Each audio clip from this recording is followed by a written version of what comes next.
All right, so we have 7.5, number 30. And the problem is tangent of 3 theta plus 1 equals secant of 3 theta. So first, to make things simpler, let's let 3 theta equal x. Okay, so tangent of x plus 1 equals secant of x. Now we're going to subtract secant of x and subtract 1, so that we're left with tangent of x minus secant x equals negative 1. Then we're going to expand tangent and secant so that we get secant sine of x over cosine of x minus 1 over cosine of x equals negative 1. And now, since they both have a common denominator, we'll just go ahead and combine them. And that's going to give us sine of x minus 1 divided by cosine of x equals negative 1.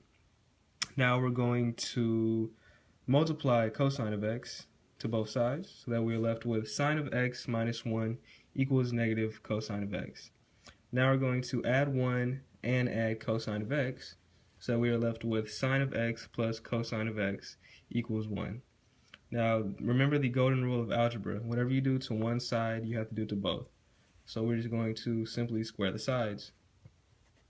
Sine x plus cosine x squared and 1 squared. 1 squared is going to equal 1, but sine x plus cosine x squared is going to expand to become sine squared x plus 2 sine cosine x plus cosine squared x equals 1. Now, as you can see by the brackets, sine there we have an identity. Sine squared x plus cosine squared x. That's going to equal 1. So now we're left with 1 plus 2 sine cosine x equals 1. So 2 sine cosine x is an identity. It equals sine of 2 of x. So we're going to turn that into our identity, and then we're going to subtract 1 at the same time. So we're left with sine 2x equals 0.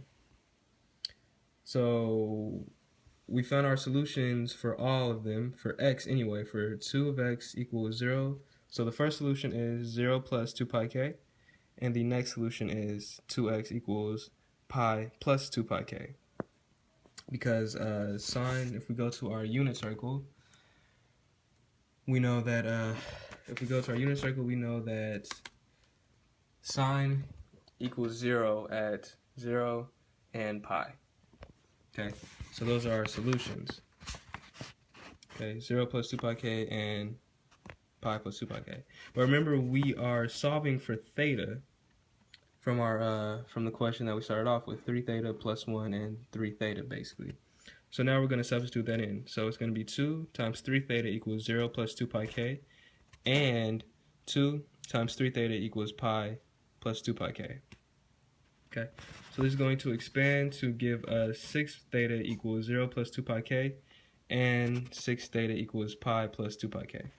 Now we're simply going to divide the 6's, and that is going to give us theta equals 0 plus pi k over 3, and theta equals pi over 6 plus pi k over 3. Okay, but given that we squared both sides, we need to see if these actually equal each other. So we're going to plug in to our calculators tangent of 3 theta plus 1 equals secant of 3 theta. So after we plug all that in, we do get for 0 that 1 equals 1, or that they equal each other. So this is a plausible solution. But further, if we plug in tangent of 3 pi plus 1 equals tangent of, we see that they do not equal each other. They equal about 1.66 and 1.013, which do not equal each other. So our answer is theta equals 0 plus pi k over 3.